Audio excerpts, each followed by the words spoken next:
On your block in Macomb County, a judge has dismissed voter fraud charges against 2 election workers in St. Clair Shores. But 4 voters are still facing charges as their cases were bound over for trial. CBS News Detroit's Gino Vici joins us from St. Clair Shores City Hall with more.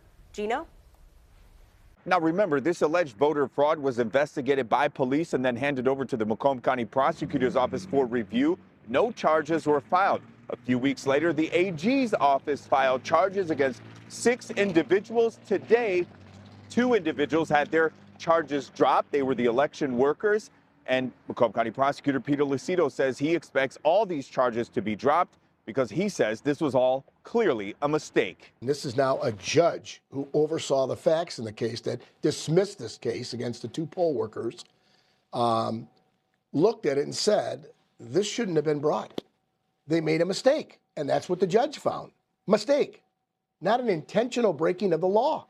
Macomb County prosecutor Peter Lucido says the Macomb County judge who dismissed the charges against 2 volunteer election workers, Emily McGlintock and Patricia Gucciardo, made the right decision. I didn't see that this was an initiative for a criminal act, and as such, I didn't charge it. But then in October, Attorney General Dana Nessel announced voter fraud charges against those 2 election workers and 4 voters, Frank Prezzato, Stacey Kramer, Douglas Kempkins Jr., and Geneva O'Day, all charged with 1 count of absentee voting and in-person voting, a 5-year felony. Back when the charges were filed, St. Clair Shores Mayor Kip Walby adamantly opposed the charges and called on the AG's office to drop the charges. Meanwhile, Lucido says he does expect all the charges to be dropped and questions the motives of the Attorney General.